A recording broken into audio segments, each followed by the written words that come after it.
आज मी नाथ महाराजांच्या हरिपाठातला एक अभंग आहे. त्या अभंगावर थोडेसे माझे विचार मांडणार आहे. प्रवचन वगैरे नाही, मी काही प्रवचनकार किंवा कीर्तनकार नाही, परंतु एक अभ्यास करण्याची मला सवय असल्यामुळं माझे विचार मी या अभंगाबद्दल मांडणार आहे. ओळखिला हरी धन्य तो संसारी, मोक्ष त्याचे घरी सिद्धीसहित. सिद्धी लावी पिसे कोणते आपुसे, नेले राजहंसे पाणी काय. काय ते करावे संदेही निर्गुण, ज्ञानाने सगुण ओस केले. केले कर्म झाले तेची भोग आले, उपजले मेले ऐशी किती. एका जनार्दनी नाही आता याती, सुखाची विश्रांती हरी संगे. हा नाथ महाराजांचा हरिपाठातला अभंग आहे.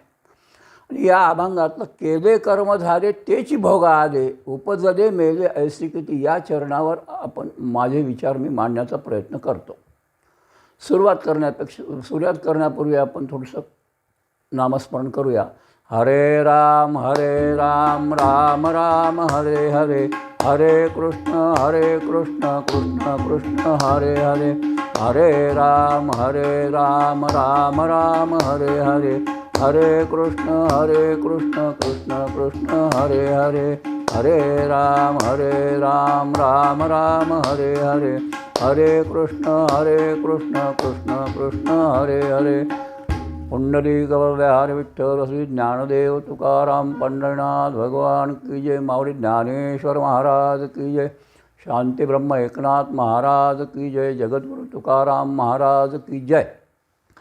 नाथ महाराजांचा हा जो अभंग आहे हरिपाठामधला, त्या अभंगातलं हे चरण आहे. केले कर्म झाले तेची भोग आले, उपजले मेले ऐसे किती. आता गंमत अशी आहे की मनुष्य जन्माला येतो, मरतो, पुन्हा जन्माला येतो. आपल्या भारतीय संस्कृतीमध्ये वैदिक परंपरा, सनातन धर्म, हिंदू संस्कृती जी आहे ती पुनर्जन्म मानते. आणि पुनर्जन्म मानते याचा अर्थ असा आहे की पुनर्जन्म हा कर्मावर आहे. ज्ञानेश्वर महाराज एका ठिकाणी म्हणजे हा तिन्ही लोक कर्मे बांधिला.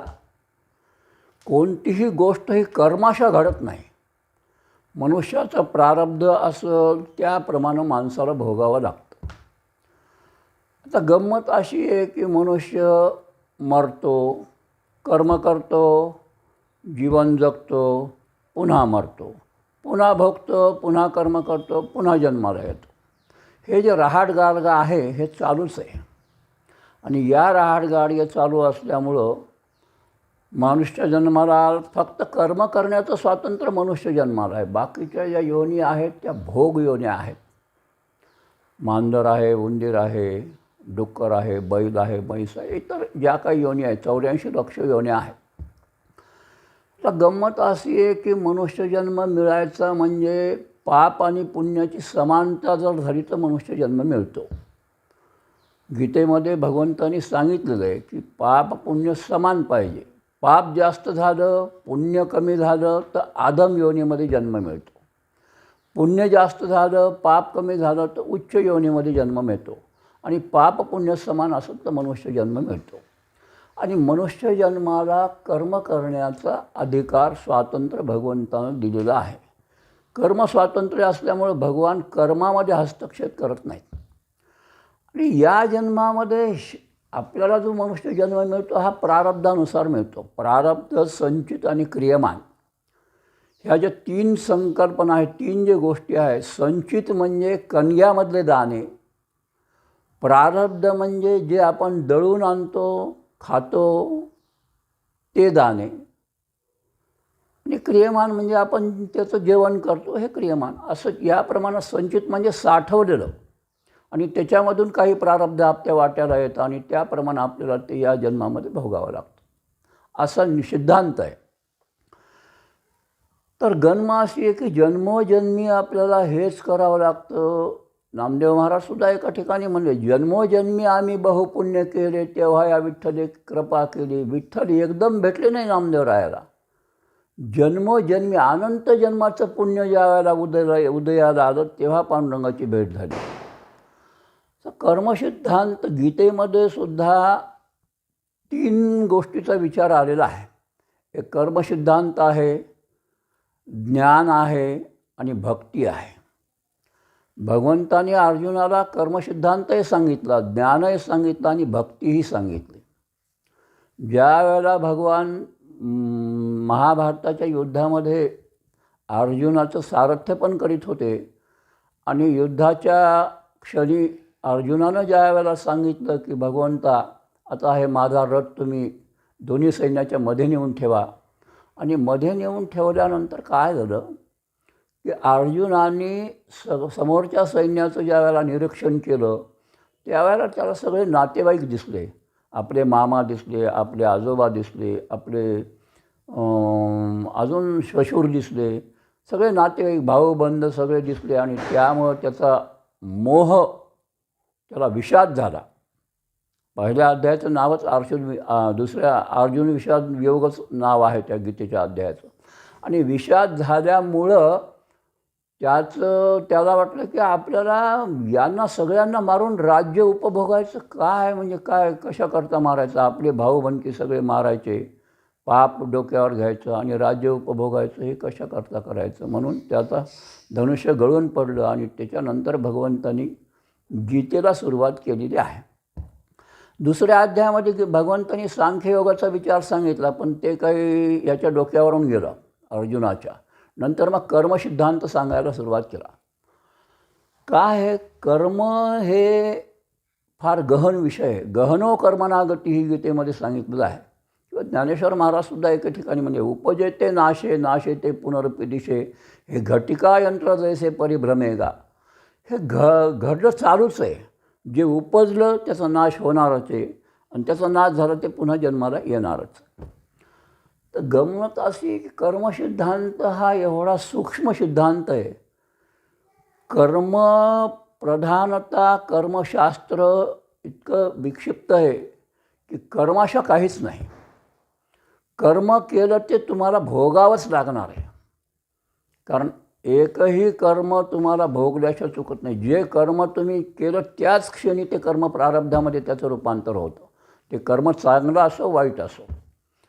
भीष्माचार्यसुद्धा शरपंजरी पडले ते कर्मामुळेच पडले. भीष्माचार्य शरपंजरी पडले, भगवान स्वतः जवळ आले, 6 महिने शरपंजरी पडावं लागलं भीष्माचार्यांना. उत्तरायणाची वाट पाहत बसले. उत्तरायणाची वाट पाहत असताना भगवंताला त्यांनी विचारलं, भगवंता आता मला माझा देह सोडायचा आहे. भगवंतांनी सांगितलं की ठीक आहे, आता उत्तरायण आलेलं आहे, तुम्हाला इच्छामरणी होते, त्याच्यामुळे त्यांना देह कवा सोडायचा आहे त्यांच्या मनावर होतं. आणि मग भगवंतांना त्यांनी विचारलं की भगवंता माझे संशय, 2 संशय आहेत माझे. ते म्हणजे काय आहे, म्हणजे भगवंता या जन्मामध्ये मी नैष्टिक ब्रह्मचारी होतो, सदाचरणी होतो, कधी खोटं बोललो नाही, माझी प्रतिज्ञा कधी मोडली नाही, सगळं आचरण शुद्ध असताना मला हे शरपंजरी का पडावं लागलं. भगवंताने सांगितलं की या जन्मात जरी तुमचं कर्म चांगलं असेल, तुम्ही भक्त असताल, नैष्टिक ब्रह्मचारी असाल, प्रतिज्ञा पाळणारे असताल वगैरे, सगळं ठीक आहे, परंतु हे कोणातरी मागच्या जन्माचं कर्म असू शकतं. मग भीष्माचार्याने विचारलं की भगवंता माझी इच्छा आहे की मला मागच्या जन्माचं हे ज्ञान तुम्ही करून देऊ शकता, तुम्ही भगवान आहेत, तर मी कोण्या कर्मामध्ये काय कर्म कोण्या जन्मामध्ये काय कर्म केलं त्याच्यामुळे मला हा भोग भोगावा लागतो आहे. असं ज्या वेळेला भीष्माचार्याने विचारलं त्यावेळेला भगवंतानी त्यांना चित्रपटच दाखवला. भगवान आहेत ते, कर्तुम अकर्तुम अन्यथा कर्तुम शक्ती असलेले, काही करू शकत होते. मग त्यांनी कोण्या तरी जन्मामध्ये ते राजपुत्र होते आणि राजपुत्र असताना ते रस्त्यानं चालले असताना रस्त्यामध्ये एक सरड्या पडला होता. तो सरड्या त्यांनी बाणावर घेतला आणि सरड्या बाणानं घेतला आणि निवडंगाच्या ते झाडावर झुडपावर टाकून दिला. ते नेमकं निवडंगाचं झाड होतं आणि त्याच्यामुळं त्या सरड्याला तेवढे काटे टोचल्या गेले आणि काटे टोचल्यामुळं त्या सरड्याचं जे वजन आहे ते निवडंगाच्या झाडाला तोललं नाही, सरड्या खाली येऊन पडला. तर हे कर्म झालेलं कोण्या तरी जन्माचं त्यांना या जन्मात भोगावं लागलं. असं ज्या वेळेला भगवंतांनी भीष्माचार्याला सांगितलं त्यावेळेस भीष्माचार्यांनी पुन्हा एक शंका निर्माण केली. भीष्माचार्य म्हणाले, देवा कोणतं कर्म केव्हा भोगावं लागतं, तिथं फक्त त्या सरड्याला फक्त काही सेकंदच काही वेळच त्या काट्याचा त्रास सहन करावा लागला आणि तो खाली पडला. पण मला तर 6 महिने या बाणाशय्येवर मला निजावं लागलं. ही कर्माची तीव्रता कशी काय? तर भगवंतांनी सांगितलं, कर्म तुमच्याच्यानं घडल्यानंतर ते कर्म भोगायला जेवढी अंतर होईल, जेवढा वेळ लागेल, जेवढे जन्मांतर जातील, तेवढी त्या कर्माची तीव्रता वाढते. कोण्यातरी जन्मामध्ये अनंत जन्मामध्ये ते कर्म घडलं आणि ते कर्म तुम्हाला या जन्मात भोगावं लागलं. त्या कर्माची तीव्रता वाढल्यामुळे तुम्हाला 6 महिने बाणाच्या शय्येवर पडावं लागलं. असे अनेक उदाहरणं देता येतील. एवढा कर्मसिद्धांत सूक्ष्म आहे की ज्या इंद्रियाकडून ते कर्म घडलं त्याच इंद्रियाला ते कर्म भोगावं लागतं. आता आपण पाहतो ना, ॲक्सिडेंट होतो, बसचा ॲक्सिडेंट होतो, कोणाचा हात मोडतो, कोणाचा पाय मोडतो, कोणाला काहीच लागत नाही, कोणी जागेवर जातो. असे बरेच प्रकार आपण पाहतो जगामध्ये घडलेले. तर हा कर्मसिद्धांताचाच विषय आहे, कारण कर्माप्रमाणेच होतं. माझं स्वतःचं एक उदाहरण आहे. आम्ही दोघं नवरा बायको आणि एक आमची मेहुणी, आम्ही ॲटोनं बाजारामध्ये गेलो आणि ॲटोनी वापस येत असताना एकदम ती ॲटो पलटल्यानंतर आमच्या दोघांना काहीच मार लागला नाही, पण आमची मेहुणी त्या ॲटोमध्ये होती, तिच्या अंगाला जखम झाली आणि तिला मार लागला. तर हा जो सिद्धांत आहे हा कर्मसिद्धांतच आहे. त्याच्यामुळं कर्माशिवाय काहीही भोगावं लागत नाही. कर्म केलं की ते माणसाला भोगावंच लागतं. ते कर्म चांगलं असो की वाईट असो. तर याच्यामध्ये बऱ्याच गोष्टी आहेत. मनुष्य जन्म घेतो, मरतो, जन्म घेतो, मरतो, भोगतो. हे असं किती वेळ चालणार आहे? तर हे चक्र चालूच राहणार आहे. त्याच्यामुळं कर्माचा सिद्धांत पुढच्या भागामध्ये मी विशेष रूपानं सांगण्याचा प्रयत्न करीन. या भागामध्ये मी एवढ्यातच संपवतो. पुंडलिक वरद हरी विठ्ठल श्री ज्ञानदेव तुकाराम पंढरीनाथ भगवान की जय.